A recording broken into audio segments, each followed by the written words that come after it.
If you look at the younger generation, they will not stay in the organization. If you can make them stay for more than 2 to 3 years, you are very successful already. It's no more those days of you recruit somebody and the person will stay with you for 10, 20 years. Don't measure me on the time that I come in or leave. Measure me on my performance. Measure me on my results that I deliver. Even if you're a leader, sometimes you don't have to lead. Let them lead. I don't like my staff to be fearing me or my team to be fearing me. I want them to respect me. Nobody is indispensable. Yeah? CEOs can come and go. Who are we? I will only recommend dismissal if the case is foolproof. Yeah, I don't want to be having any doubt to dismiss somebody who could be a breadwinner. Are you part of the problem or are you coming here with a solution? And there's a second one beneath it that says, before engaging mouth, make sure brain is in gear. He did survey. People give feedback on how many true leaders are there in your organization. It was stated it's only 1 to 2%. So if you have 10 C-suites, you just imagine at most 2 are true leaders. What's happening to the other 8?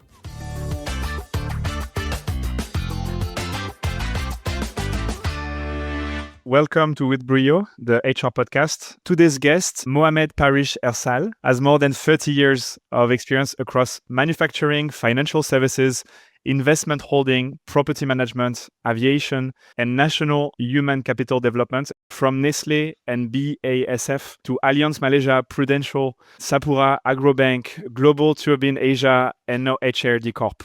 He has led HR through complexity, regulation, transformation, IR, industrial relations, performance culture, leadership development, and employee experience. And his career gives him a rare perspective on one of the most important questions facing leaders today. What does HR need to become next? Not just an administrative function, not just a support function, but a builder of performance, trust, engagement, governance, and national capability. So let me start with a question our audience. So it's more CHROs, HR, aspiring leaders, CEOs will, I think, immediately care about across 30 years. What has actually changed in HR?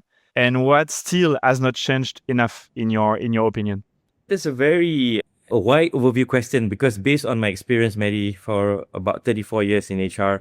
So I started off in Nestlé, my first job, and I was a management trainee way back in 1991. And I was recruited as a management trainee. I was fortunate enough that Nestlé had a very comprehensive management training program. It was a 2-year training program, but they somehow fast-tracked me. So I became an executive after 1.5 years. And then subsequently, I was involved in, a lot of HR functions. I started in industrial relations. And it gave me a good overview of dealings with the unions, how to do cost impact simulations for the management to sort of liberate on budgets, etc. Those days, it was very structured, very regimented, if I use the word. But even then, in 1991, it was a very clear kind of path that you need to go through when Nestle had a very good system. However, if you ask me in the sense of what has changed and what has not changed, formally HR is more, I would say, administrative. It used to be called personnel department. Just imagine, HR was never even thought of the word human resource. It was personnel, PRSONNEL, personnel department. So it was very administrative. Yes, we still had industrial relations to take care of. There were things like payrolls, always important to be on time. You cannot pay people late. People will be annoyed. And you have unions, it'll be an issue. And you must make sure that the leave records are on time, updated, leave system. And at the point in time, we will not have system. We have to go through forms, submit through forms for a leave to be approved by your superior or your line manager. Just imagine, it was forms, yeah. So, and then the forms would be, sort of filed, and then it'll be kept by way of evidence, and then you'll have your balance of days leave for you to reapply for your next so-called leave. Now, the landscape has changed. I think having gone through about 34 years of HR experience, things are very different now. Yeah, HR today is not like the HR of those years. HR should be strategic. HR should be sitting at the table, discussing with the business, discussing with CEOs, what are the plans, what are the business plans moving forward. We shouldn't be the last to receive instruction and say, look, let's say our sales team need to increase staff by 30. We need to be at the table and say, okay, why do we need 30? What are the factors that enable sales team to have 30? Okay, maybe in insurance term, if I may use the word, when I was there, my CEO then had GWP, gross written premium, as an indicator. For instance, 100,000 premiums coming in will run you 1 staff. I'm just giving an example. Yeah, the figures may change now. So that gives you a very focused and a very productivity-driven way of recruitment. That means if you want more staff, you bring me the numbers. then you can have staff. Yeah, if you don't have the numbers and you just want more staff to assist somebody or just buy for what I say, a small cosmetic or a luxury, I think that is a no in today's world, because every employee has to be productive. Every employee has to earn what he or she is given in terms of his package, salary package. They must be productive, they must contribute, and the return on investment or return on value for the company must be there. Otherwise, we should not be adding stuff. More so now with the invention or the creation of, or the forthcoming, I would say, force of AI, artificial intelligence is coming in. Yeah, so lots of things, in fact, are being talked about with AI coming in. You're talking about skilled so-called workforce in Malaysia, for example, and how are we going to adapt to the future of making sure that people are equipped to ensure that they are able to drive performance for a company's objectives or reaching company's objectives. Would you say that when you started, HR was considered a cost center, and over time it became less of a cost center and maybe an engine for growth? It has been seen differently, or you don't think it's the case? It has changed. Now, before, because services, HR, finance, corporate communication, some call it branding, etc., are all services. Services are always been seen, even from those days, to be cost. Yeah, but in actual fact, that's not it. We are involved in intangible values or intangible top line. Yeah, just give you an example. If the culture of an organization is not forthcoming, how is the company going to produce results? Yeah, you have a high turnover rates. How are we going to retain talents, especially if the talents are leaving? So HR, together with the line, must collaborate and make sure that these intangible factors are being really looked into. Some people say you must be measuring everything. Yes, we must be able to measure, because if you want to value something, you need to measure. However, there's some intangibles that you really are not able to contain it in figures, because these are all the coupling effect. You must make sure that people are motivated, people are trusted to do their jobs, people are empowered to do what they want to, especially now. If you look at the younger generation, they will not stay in the organization. If you can make them stay for more than 2 to 3 years, you are very successful already. What makes them happy? If they feel they can add value, and if they are happy with the environment or the work, so-called the organization they are working in, they stay. If they're not happy, they will leave. Yeah, some even leave without a job because they are very creative. They can do things. They are able to, maybe team up some friends and do some gig economy thing. So they might get back to the corporate world later. They might be happy. They might stay on with doing whatever they're doing. So the landscape has changed. It's no more those days of, look, you recruit somebody and the person will stay with you for 10, 20 years. Yeah, it's not happening anymore. Yeah, so you need to make sure that the organization has character for people to stay, for people to remain. Yeah, you don't expect the younger generation to, clock in and clock out. Sometimes they want to be working from home. They want to be working from restaurants, from cafes. Yeah, the thing is, they say, look, you give me the job, I deliver. So why do you need me to be in the office? So you have to have that flexibility. Yeah, but sometimes it is not something where the older generation will be able to take at large, because they say, look, I used to come to work, clock in very early, first to come in, last to go back, and the next day, and it goes even Saturday, Sunday. Sometimes they do work. If not at home, they come to the office on Saturday. But nowadays, people they are smarter, they are well informed. They ask, look, if I work on a holiday, do I get replacement leave? So you've got to be very flexible. You've got to be very, I would say, adaptable, to the situation of what the younger generation workforce is moving into. And you must be able to let them lead. You have to have things like work groups. They lead sometimes. Even if you're a leader, sometimes you don't have to lead. Let them lead. Yeah, and then they're able to come in. If they're able to deliver in terms of their delivery, then you measure them on their delivery. They don't like to be so-called clock watching, or they don't like to be sort of, I would say, micromanaged. Yeah? At the same time, if they want freedom, then they must deliver. You see, yeah, they cannot have the freedom and then not deliver, and I expect still to be okay. Look, I still want it my way. So you can't have that. So there has to be this balance of having some flexibility, at the same time trusting the younger generation to be able to make sure that they deliver in terms of their work performance. I think we talked about 34 years, right? Your experience, and there was an evolution in Malaysia, in the world, not just Malaysia, by the way, but in Malaysia, as you noticed. We can't say that everyone has had this evolution. So the talent engagement you're talking about, or being more progressive and taking care of the new generations, the way you speak about it, is not something that is everywhere in every organization right now in the country. So what we're saying for many people would be different or new. What is not new for you is new for them. How do you think this realization happens? how can we help people have this aha moment to go from the mindset of control and clock in, clock out, because it's still something important in Malaysia at the moment. It's a product we offer, actually, and we know a lot of clients are asking for it. So it's not something not used. And how do we get people to have this mindset of more control, to have the mindset of more service to the employees or to the talents, if we rename them with a new word? So how do you think we can change that mindset in the country?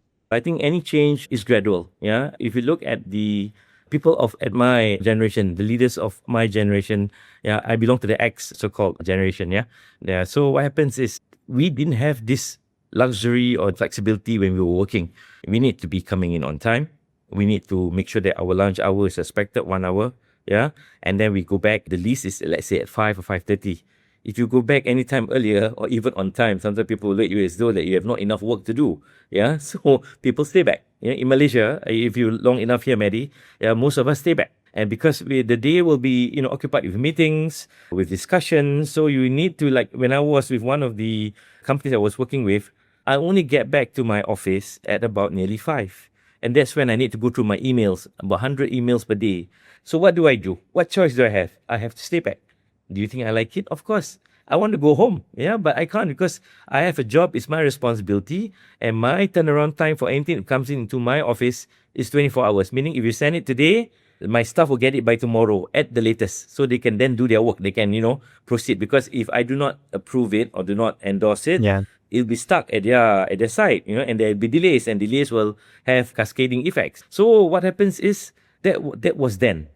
Now, as I grew older, yeah, and hopefully wiser, yeah, so when I look at the changes in the work landscape, it's not the same.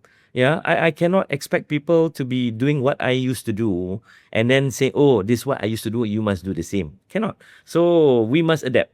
Now, adapt here meaning doesn't mean that it's total freedom. Yeah, freedom with certain parameters still in place, because I cannot get people or allow people to come in late and then go back early and then say it's okay. Yeah, so if they come in late, to me, rightfully speaking, they stay back. If you come in at 10, for example, and you need to work 8 hours, so you stay back. So that is fine. But if you come in late and you go back early and then you don't deliver, I will begin to question, where is your results? What were you supposed to do? And the worst is there's a deadline tomorrow and you all go back and then do not meet the deadline. And I have to meet, let's say, to present it to my CEO or to the board, papers to be submitted, and the deadline is not met. So what will be the result? I cannot say, oh, that's okay, because I'm trying to adapt to your kind of so-called work standards, So we must also have some parameters that this younger generation must abide as well.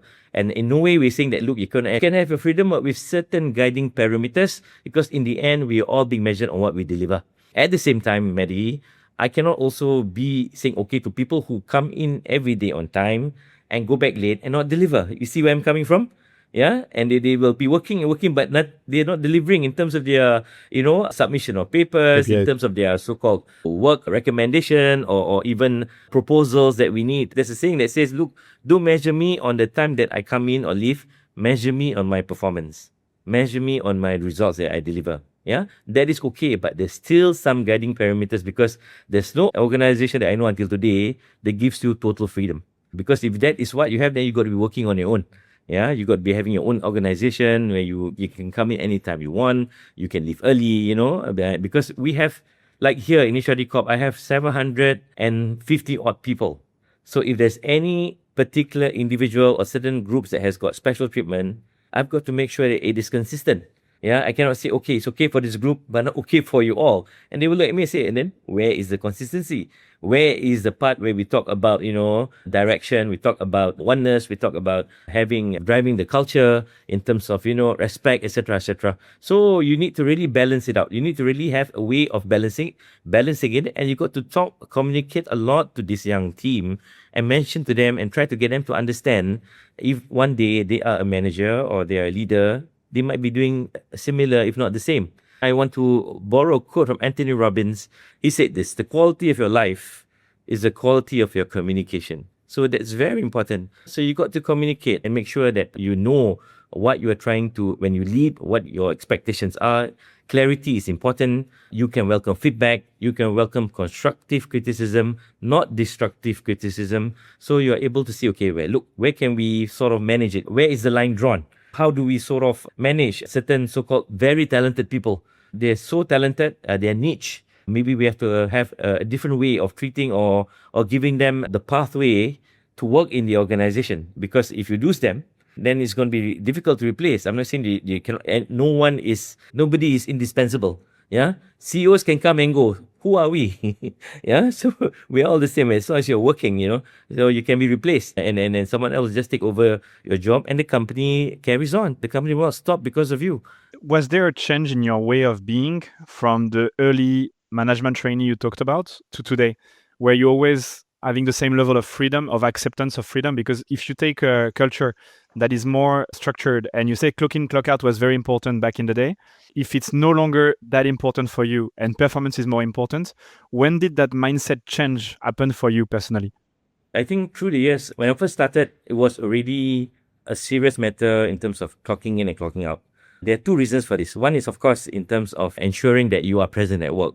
The other is, if you notice, for safety standards in certain buildings, at any one time, you must know how many people are in the office.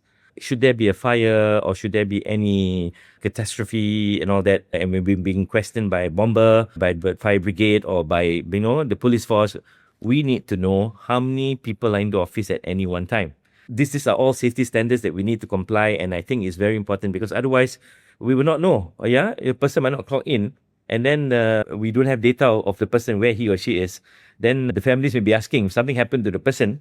Just an example, if he is on the way to work and he or she is involved in an accident, and then not reporting to the office, but somehow his name is recorded as in the office. So where is he now? Sometimes people may not be able to see. It may seem trivial, but it's important. However, now we have so many systems. We have the face recognition, you have the thumbprints, you have even we had before here, we had this, I call it CICO, CICO, or CHICO, some people call it. You clock in, clock out by apps. Yeah. So you can also be involved, or you are somewhere remotely. When you clock into the office, but you go for a meeting outside, you can clock out from where you are outside. So we know, okay, look, the person is not moonlighting or, playing golf when you're supposed to work, for example. There must be some form of monitoring, but not to a point where you're sort of like asking every time, are you in the office? Because I think this comes with accountability, Mary. Yeah, when we work, when we're being paid, the company doesn't pay you any less any day. Yeah, you're being paid full at the end of the month, and it is a responsibility of all employees to make sure that they are being paid, and they must be accountable for what they do in terms of delivering their work. Got it. And is there a moment where it changed, or it was very progressive? So Malaysia was changing and you were changing with Malaysia? There are changes in terms of, as I say, systems. It used to be manual and now it's being automated. They also now work from home, as you are aware. Even the government is doing it, but because the government itself have got very good systems to track people working from home.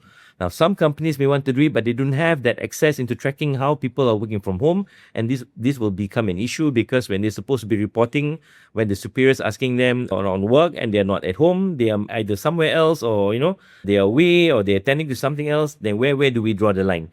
So this is where what I talked about just before this on accountability is very important, because when someone works from home, the person must be accountable and say, look, I am working as though, but it's just that I'm at home.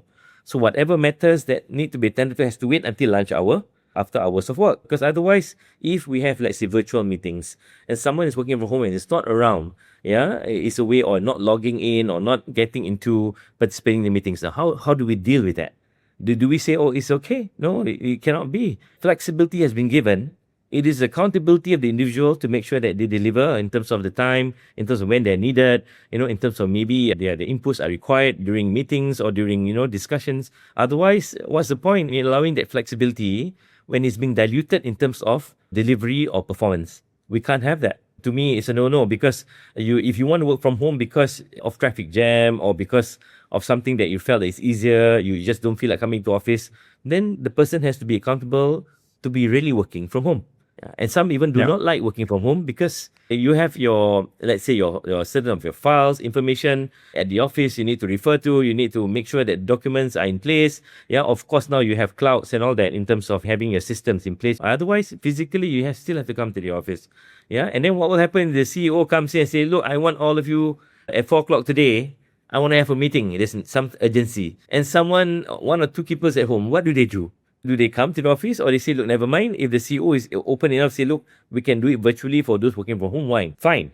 If the CEO says, look, I want everybody to be present because it's important, so they have to come.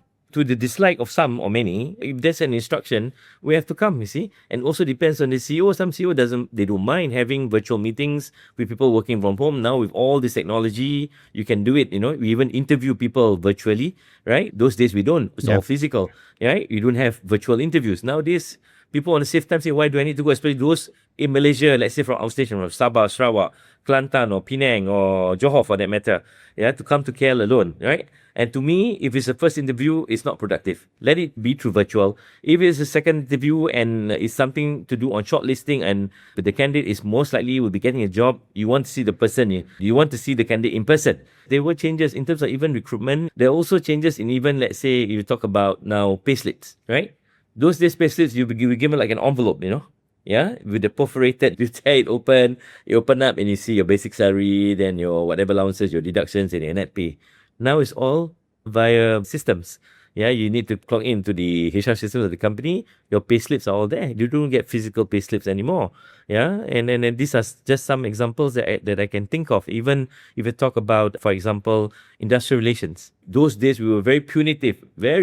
We'll say it has to be a warning letter, first warning, second warning, third warning. Then you can sort of dismiss. Well, nowadays you don't have to do that. If you have enough evidences, you build the case and it's all in writing and you have cogent evidences. And then when it's come time you need to have an inquiry, you have an inquiry. It can be a full inquiry, it can just be a due inquiry. You have enough evidences if you want to, dismiss the person after all the evidences are being collated, or you have enough grounds to dismiss, then you can dismiss the person.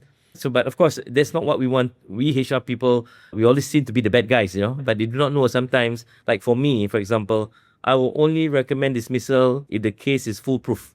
There's not even 1% that I have doubts in. I know for sure that the person is guilty, as charged. And we have enough cogent evidences or very strong evidences, then I'll recommend dismissal. Because I want to go back and sleep, Mary. I don't want to be having any doubt to dismiss somebody who could be a breadwinner. What we've done, we have to do it with responsibility. Make sure that things are done objectively, following due process, and then we are very clear of what we want to sort of recommend. And there again, this all depends on case-by-case basis. Now, then people may ask, look, don't you think the person deserves second chance? What I always say is this: if the person is a careful person and he thinks that this job is important, he will take care of his job in the first place and not do any so-called, dereliction of duties or any so-called alleged misconduct, things that may enable him to be dismissed or to be fired, if I use the American terminology. So over here, the Malaysian laws are very strict. We cannot just hire and fire just like what the Americans can do. We have to make sure we follow the English law. So we make sure that everything is in accordance, due process will be followed. We must make sure it's all documented. And then when we have a strong case, yes, we are able to dismiss, and that also can be contended within 60 days in the Industrial Relations Department. That's the way it is. Thank you. Just to take everything you told me, I was looking for mindset, like almost like a step change in the mindset. So how you went from being way more structured and, let's say, controlling to being way more progressive and about performance and engagement. And your answer is, over those 34 years, the systems have changed and the processes have changed. And in a way, you don't really need a step change in mindsets. It's just like there's opportunities to improve the experience and do things differently through technology and other aspects. So it's just natural that we went from there to today. So thank you for this. When I was hearing you at the beginning, and also that was part of the intro I made of you, knowing what you do, there's a big shift from admin to performance, from basically control to high performance. And I wonder, and also there's something you said when we talked about clock in, clock out. You were saying, even if you're more time at the office but you don't deliver, I cannot keep you. It's not something that the organization can do today. Context of Malaysia, but also Asia in general, where we talk often about harmony, loyalty, maybe face saving as well. How do you build a high performance culture in that context? Even with the advancement of AI, and if you want to go through in any crisis, Mary, in any organizations, if an organization has got a strong culture, positive culture, a healthy organization, they can take through any crisis. Because why? People are ready to take on the challenges. People are ready to face uncertainties. People are able to know what to do, to be able to work and collaborate with individual or rather internal teams to go through these so-called challenging moments like COVID. So what I'm trying to say is here is this. A healthy organization is very important because when a healthy organization is present or is existing in existence with a strong culture, positive strong culture, that is key to me. That will be the main ingredient in helping an organization to go through any form of challenges, be it crisis, be it any uncertainties, be it even, let's say, for instance, not so good company's performance in some transition or in some moving forward plans, So you need to have this main business strategic plans. And then you must have the right people or the right talents in all the right places with a solid culture to ensure that the organization is healthy to take through. It's just like a healthy body. Yeah? If you have a healthy body with enough vitamins and enough whatever supplements you take, even when you're not well, you'll be only not well for just a few days, and then your body will be able to take on and then get back to where it should be. It's similar, if I can use that analogy. Yeah. So it's very similar. But there again, these things are all easier said than done. How many times do we have in any organization leaders who are effective, who could drive this?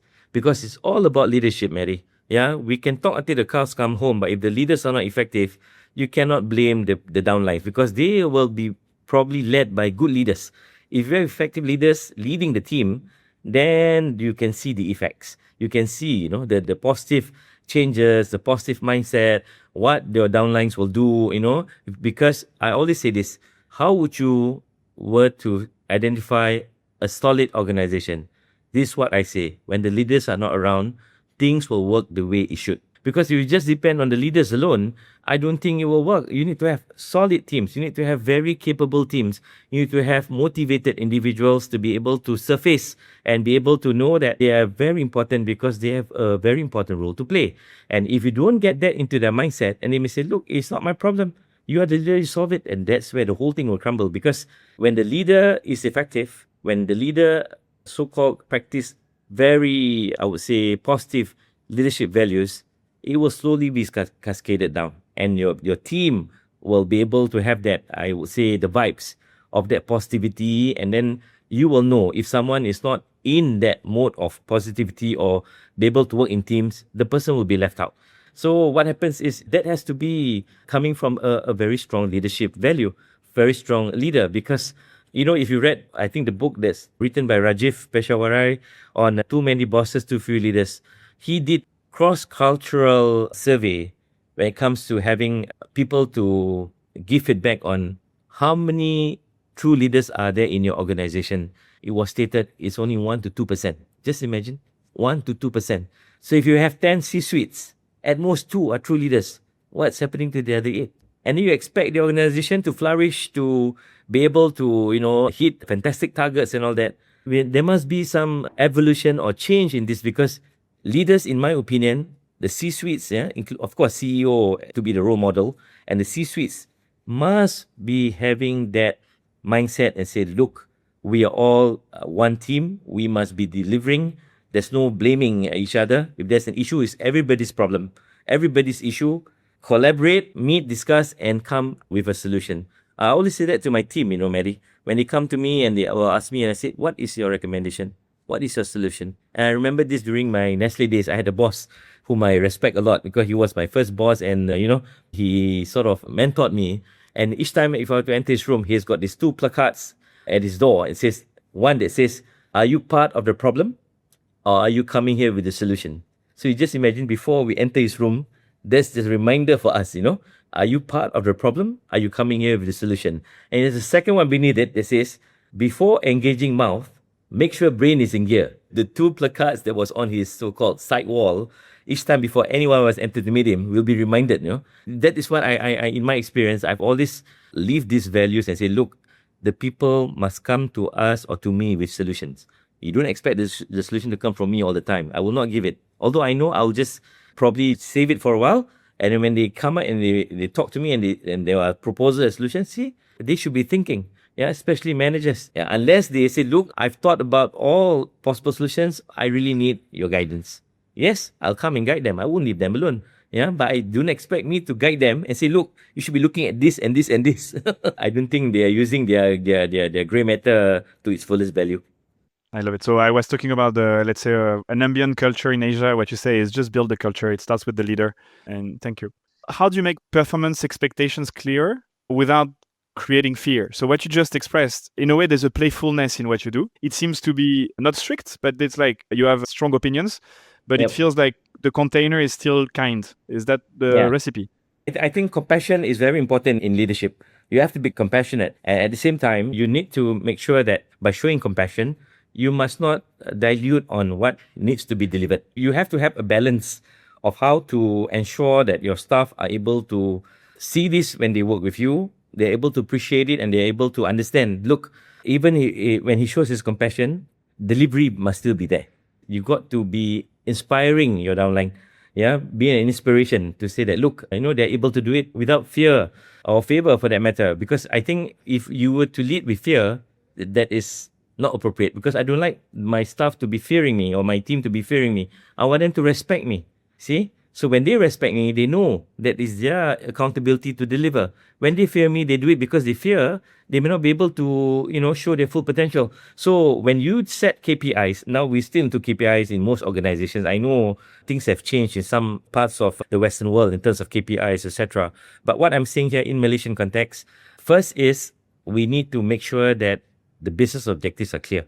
Yeah, that is the number one thing. Because if we do not have the business objectives to be clear, which is the CEOs or the corporate KPIs, that will be the number one so-called pitfall.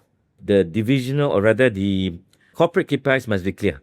Now, when the corporate KPIs are clear, the respective divisions must cascade it down and see, look, what are the areas that each division will contribute to the corporate KPIs. Okay, that's step number 2. Now, step number 3, the division KPIs will be basically the C-suite's KPIs. Step number 3, how it's cascaded down to your respective line managers or your department heads, etc. Then it's like a funnel. It's like a kind of a pyramid kind of way of looking at it, because it has to be in sync. Otherwise, we will be doing the right thing for the wrong reasons, And that is what we don't want to happen, because in the end, we'll be measured on what the business needs to deliver, what the business needs to achieve. That's point number 1. Now, point number 2, when discussions are being cascaded to your downline, it must be clear. I think you know this, Maddie, smart KPIs, right? Specific, measurable, achievable. What is it? SMAR, realistic, Realistic time-bound. and timely. Yeah, and time-bound, right? So there must be, because we cannot have objectives without a time.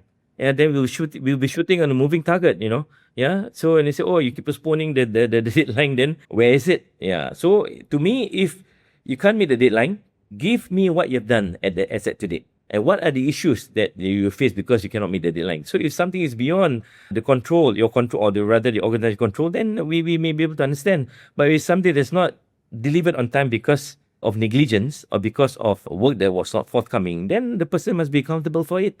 Yeah, because that should be the main criteria in delivering their work, because we need to measure people. We need to ensure, because why? When we measure the KPIs, it will be related to their performance in terms of their work standards, and they will relate to the increments, the bonus payments, etc. It's all linked. Yeah, and then you have also to know succession planning. Each division heads or each C-suites, even the CEO, we must have succession planning, because if any untoward incident were to happen, you have people already ready to cover the role first, give in some time, measure the person, and then when the person is ready, get them to be succeeding into the relevant positions. Now, this is very important, because why? When things happen, and sometimes you just do not know, or of any calamity were to happen, you have to have people ready to take over the so-called key roles. I always say this: grow your own timber. Yeah, I would like us to grow our own timber, because we give opportunity to the people within first. At least it gives the internal people a chance, and they say, look, I've got something coming for me, and they must be made known. And there must be also programs planned for them if they need exposure in certain development, or even it doesn't have to be a physical training. It has to be maybe shadowing someone. It has to be maybe a mentoring thing, projects, lead certain critical work groups in terms of delivering business objectives, etc. So then you can see how the person moves. You're able to measure. You're able to see, because it's not just work performance, is also emotional intelligence is very key in higher positions in the organization. A lot of people are able to do the job, but they don't have the EQ. And it's very sad because you need to have EQ balance with what you are strong in terms of delivery. Then it comes in nice. It's a big cake. It's nice. Otherwise, a half-baked cake, Then you see, why are people leaving in that department? Why is the turnover high? Why are people not fully motivated to be doing their jobs? These are cues you must be able to see, yeah. And of course, we can do engagement surveys, we can do engagement index, or indices, etc. There are many ways, but there again, a leader must be able to reflect and see whether the person is leading effectively, and if not, if the leader has to adapt or improve in certain ways, he or she has to take the bullet and bite it and be able to improve for the betterment of the whole department and the organization. Would you say that performance and EQ and culture are the aspects you want to influence in Malaysia? Is that strong for you? And if it's not the strongest, what is even stronger than that for you? I would put culture as the number one, topmost, because to me that is the embodiment, or that will be the nucleus of any organization. Because when the culture is strong, as I said earlier, you can take on any crisis, but that will come the organization's way. Now, number two is more of, you must have this values embedded in the staff to say that, look, you have to strive for excellence. The sense of urgency must be there. Proactiveness is important. Role modeling, yeah? Instead of, blaming each other, yeah? Being able to enabling others to act. Trusting your team to be able to deliver. Having the courage to speak up when things are not right, but with respect, yeah? Not shouting at your superior or pushing him to the wall and say, you're a bad person or whatever it is. You must be able to have that channel of communication that is two ways. And at the same time, it must be done with respect. Yeah. So because none of us is right all the time, and of course, none of us is wrong all the time. And when you have a team that is cohesive or that is complementary, it'll be a beautiful picture, if I may use the word, to say that, look, the team is flourishing. The team is performing at the highest standards, where even when there are issues, the team will solve it somehow or other, it will be solved. You will not hear many complaints or much complaints, but it will be solved. And how they do it is a different matter, but the solution will come, and the organization or the department will ensure that it is complete. Yeah, and you don't hear all this, backbiting, foxborough management, blaming this, blaming that. No. I always say this, a healthy organization do not talk about problems. They talk about solutions. People come in with ideas. People come in with creative ways of solving issues. People come in and talk about having the organization to move forward. If it's, let's say, amongst the C-suites, if one of my C-suite members has made a mistake, we all should not be all criticizing him or her. Which the first question to us is, how can I help? So we all should render that support to him or her, yeah? Because it could happen to us, It could happen to any one of us. We just don't know. Sometimes, life is very uncertain, right? When we do that, when we have that mindset, when we say that, look, I want to help as a colleague, you just imagine how the person feels. Even if he or she does not need your help, it's already a very good moral push factor, or moral, I would say, comfort. And say, look, I have my teams with me, yeah, wanting to help me. And of course, if there's something we can help, we do. Yeah, don't just let the person drown by himself or herself, and that's very cruel, And remember, we are in teams. The organization works depending on teams, not individuals. Yeah.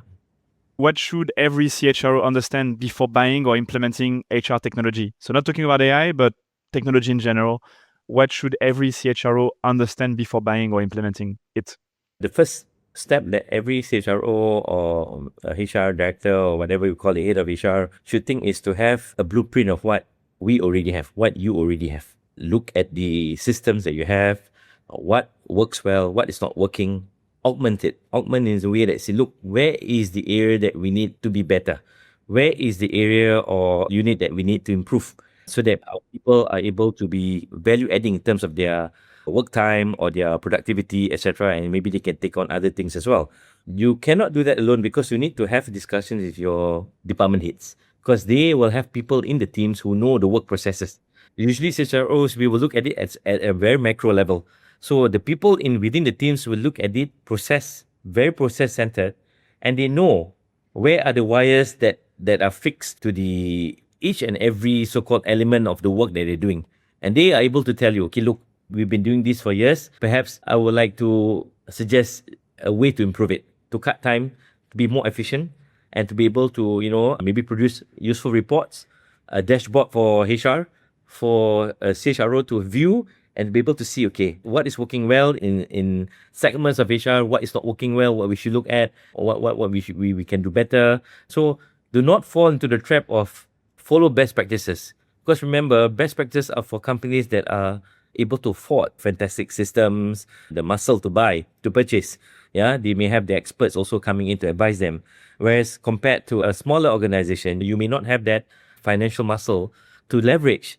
So you must know what you need. You may not need a Ferrari, you may need a Toyota. So get a Toyota. I love Toyota, okay? And Lexus is a very good car. What I'm saying is, if you don't need a high powered system, you need a lower cost effective system that is able to cater for your needs, then be it. Why do you need a SAP or, the size system when your own systems cannot even support?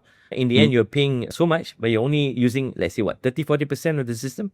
The other 6-7% is like waiting, idle, It's such a waste, yeah? Of course, if you have the means and you need, because your business expansion, you have the financial capacity, your return on investment or return on value is coming, then be it, yeah? As long as I always learn this from my CEOs that I've worked with, whatever that you invest in, whatever that you sort of spend, there must be some returns. You need to have that because it's like spending your own money, Matty. Would you buy a washing machine that will spoil in 6 months? Or will you buy a washing machine that's reliable, they can last you for at least 4 to 5 years? So, and there again, there's no guarantee, Then now what? Usually the sellers say, nowadays the things that you buy will not last long because the people who manufacture the parts will not make money if it does. So that's the kind of feedback that I got from sellers, from vendors, So then I asked myself, look, I've bought washing machines that one of my last washing machines lasted me for 10 years. Yeah. And I bought the same brand. It only lasted me for 3-4 years and it's gone. So how do we validate, or how do we sort of, if there's a word that says social guarantee this, there's no guarantee to anything. The minute you walk out of the house and you drive, there's already risk. There's some risk that we need to take. As long as it's mitigated, then it's fine. So that's what it is, Mary. Can I ask you whether you think the system, the process, or the mindset is more important when you do digital transformation or when you buy tech? I think process? First of all is the attitude of the people that is in the company. I think that's very key. Of course, you need to have a proper plan in terms of wanting to systematize or to be purchasing any new technology into the organization. You must have a kind of work group discussions. You must get IT involved, or your purchasing team to be involved, the users of the system to be involved. Then you get a holistic kind of analysis. Then when you make your decisions to purchase, it'll be an informed decision. Yeah, not just purchase for the sake of purchasing and then in the end throw it out and say, look, this is a system that we buy because we have this budget. You all work it out. That's not going to work. Yeah, you need to make sure that the processes are so-called respected, so that when you purchase a system, when we purchase a system, it is based on an informed decision, and that is something that is workable for your organization or for our organization, so that it is impactful. Otherwise, again, you'll be wasting a lot of time. You'll be wasting a lot of effort. You'll be wasting money. Yeah, and then you'll be doing, again, as I said, maybe the right thing for the wrong reasons or the wrong things for the right reasons, but more of the first one, the right thing for the wrong reasons, then it'll be all wasted. The efforts of all the time is a lot of money, because you're talking about having key people discussing the analysis of what we have. And then when you have, let's say, a certain prototype of what you need, and you buy a system that doesn't match what you need, what's going to happen? It's just like a car, your car will break down somehow and you can't drive the car anymore. Then it will be very inconveniencing. So it will be very inconvenient. So it is inconvenient. So what happens is, you got to make sure that all this process are done, the due diligence done effectively. And then you must have experts to advise of the same. And then when you have made the decision, you've gone through all the steps. And I must say this again, you must have the right people to be in this committee, to be discussing all of this. Otherwise, it's going to be a sure waste. I have two last questions. One, we spoke about ROI and we spoke about performance. And we also talked about culture and attitude and other things that are really important. EQ would be one. And all these are things that you cannot measure, or they're very hard to measure. They tend to be indirect. They are indirect to impact, and their impact is indirect as well. And they tend to be long-term. So how do you reconcile the attitude, the culture, the soft skills, the EQ with the need for ROI? And how do you get CEOs to invest in this? Throughout all your experiences, how did you get the CEOs to care? Did they care without you having to explain to them? Or did you have to do a lot of work for them to care? First things first, I think what happens is, if you have a solid performance management systems or performance management evaluation setting or format, you must have a certain percentage of your performance management or performance evaluation to include behavioral aspects. I always say the hard and the soft targets, right? And this is where the competencies, behavioral competencies, should be measured. For instance, if you have 5 core values of the organization, break those values into competencies, and then have expected so-called behaviors, and then measure them, measure the people. To me, the higher you are in the organization in terms of your ranking, the percentage of competencies or behavioral competencies must be, if not at par, nearly the same as what your hard targets are. For example, if your hard targets or the KPIs of work performance is 60%, 40% must be measured on your behavioral competencies. Now, this is where, if I have my heads of department, my senior managers that's reporting to me, when I do the evaluation, I must be able to tell them what behavioral competencies that they are good at and what they need to be improving. And if I rate them a 5, 5 means exceptional, and 1 is poor, yeah, I must be able to inform them what was the X factor that they did that they deserve a 5 in, let's say, for example, respect. And then, of course, you have behavioral competencies or behavioral descriptors, if I may use the term, on respect. What is 5, what is 4, what is 3, what is 2, what is 1. At the same time, if they do not perform, if I rate them a 1 on, let's say, for instance, integrity, I'm just giving an example, yeah? I must be able to inform them why I rated them a 1 because of something that they did that was not good or was not healthy, and it has affected the organization. So people are clear. They do not go out of the room and say, look, I don't know why my boss rated me a 1 for one of the core value or behavior competency or descriptors. He or she didn't even tell me what was the reason. Yeah, it's not whether I like or don't like your face, It must be objectively done. And then, of course, you have your, let's say, 60% of hard targets or work KPIs, performance KPIs, percent behavioral competencies, right? 60-40, you have rating for both. Average of the two, you have your final rating. That is a rating that will somehow be a factor in terms of, if we look at succession planning, if we look at talent mapping, if we look at even, for instance, promotional consideration, all this will somehow be covered in that area as well. There is no such thing as, look, boss, why you didn't achieve, why you didn't promote me, I was doing well. Okay, what was it that you were doing? You have it all, objectively done. And it gives the employee, the person who's being praised, even cues, the right signals. If I'm good, I know I'm good at. And if I'm not good, I know what I'm not good at. What are the areas that I'm good? What are the areas that I'm not good? What are the ways that I need to improve myself in getting better for my next performance appraisal cycle? That kind of thing. You have to make sure that when the KPIs are set properly and when you praise somebody based on both the hard targets and the soft targets, is very clear. So in the end, when the person walks out of the room after being appraised, the person is able to say, look, I was appraised fairly. I was appraised objectively. Well, the person may agree or disagree. I mean, sometimes it's also chemistry. Yeah, but there again, the superior has to make the call. Yeah, and in the end, when the superior signs the appraisal form, is the rating. When the superior has agreed on the rating, that will be the final rating. Of course, if you have one level higher, like for me, my CE will rate me. If the board would like to look at my rating, they will have C. If at all there were issues, for example, okay, that's not a good that good example. Let's say my department head who reports to me, and I have a CEO, right? Now I've rated her, let's say, a 2, him or her a 2, and he or she disagrees, right? And then my CEO sees and said, look, Parrish, I don't think she deserves a 2. She may deserve a 3. That means meeting requirements, and he has that prerogative to change, but of course must reason it out. So that's why in our appraisal form we always say, look, when your superior rates you, that's not the final rating. If you have another superior to oversee you, after that, then there'll be the final rating. You see, but there again, it must done very professionally because it will not look good on you. I rated my staff a 2, but my CEO comes in and rated the person a 3. Now, what will happen if it's the other way around? I rated my staff a 4, which is above meeting requirements. Yeah, it means very good. Yeah, 5 is excellent, right? 4 is very good, for example, right? And my CEO feels that he or she saw a 4 and move him or her to a 3. So how do we this kind of thing? So you got to do it very professionally, and in a way there is a skill or there's a technique in doing this. So that's why when I appraise my staff, my head of department, I say, look, this is what I appraise of you. I'm yet to discuss with the chief on your final rating, so you please wait until the final rating is out.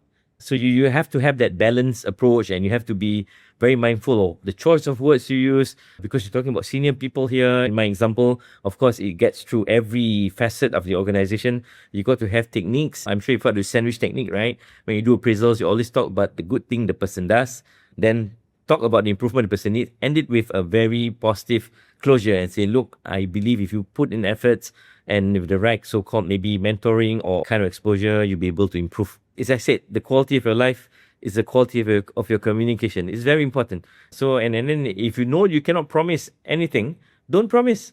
Yeah, some people, some line managers, they promise, okay, I'll promote you and all that without going through the next line, no, of a higher authority. And then when it goes, when we check, the person is not really up to the mark of promotion, but the line manager had already promised. You see what's going to happen? It will not look good, right? Because your staff will hold on to your word, say, look, you promised me, and now you come back and tell me, of course, some line managers, they want to have the escape rule. Yeah, I want growing, but my boss said cannot lah. Who's the bad guy now? Is exactly. You see? So it must be done with accountability. You must have a way of speaking to your staff. Say, look, I have proposed a promotion for you, but however, I cannot confirm it yet because it will have to go through certain due process. If it carries through, I'm happy. If it's not, please be patient. Maybe you have to wait for another year or so, and then we'll talk about it when we cross the bridge. So that is the thing. Thank you, Parrish, for going into practical examples so that we don't stay abstract. The last question I had, it's more the national agenda. So we've been speaking about HR and we were into organizational examples. You carry a special role in HRD Corp as an organization and also as the HR there. And my question to you is, if Malaysia wants to become more competitive, and I think there are plenty of plans, right? 2030, there were different timelines. If we want to be more competitive in Malaysia, what must we get right about talent and HR in a way? The first thing that is key is the landscape. Meaning, if we want to be more skilled in terms of our workforce, Malaysian workforce, we must be able to have there must be some platform, right? For employers to send their people to be certified. Because I think if I can just tweet here, Maddie, by 2030, Malaysia's national level target is to achieve 35% of highly skilled workforce. Yeah, we're probably at 10%, I think now. Probably 8, maybe even 5 to 10%. Yeah, and what happens is, if I can just share some of the reading that my colleague has shared with me, as of May 2026, only 10.4% of registered training programs are certification-based, while almost 90% are non-certification programs.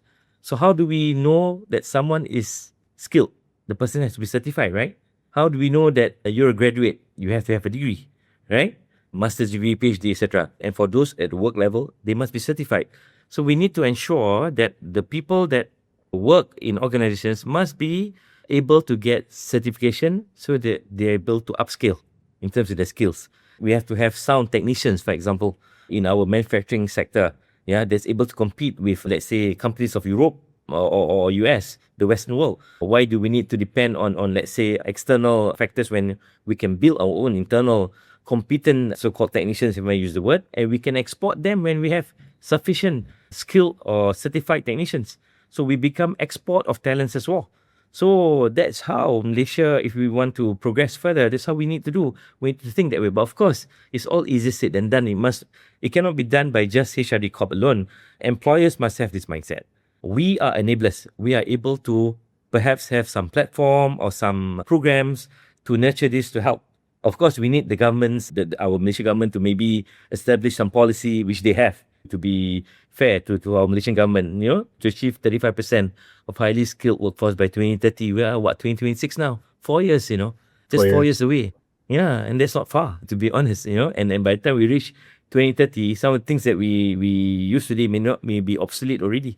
So we need to it needs to be accelerated at a very fast pace on learning.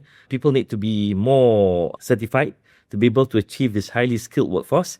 And then when that happens, then you'll see the landscape will change and you'll see positive results will stem from there. Yeah, because once you're certified, it's just like, again, I go back to HR, right? How many of HR practitioners who are involved in industrial relations are certified counselors? You need to be certified counselors to be able to advise people, right? Of course, sometimes like for people like me and maybe perhaps some of the people you've met, Maddie, even yourself, you learn through years of experience, to talk to people, to advise people, etc. But if you can learn it at a young age, if I had a second chance to rewind my life, I want to be a certified counselor at a very young age. So when I counsel people, I'm certified. You see the difference? I know I'm an expert in it and I know what I can advise, what approach I should take, how I can help people to get better of themselves. And then I'm able to at least help people, if not solve the problem altogether, help them to be better individuals. Thank you. I'm grateful. Thank you, Parrish, for your time.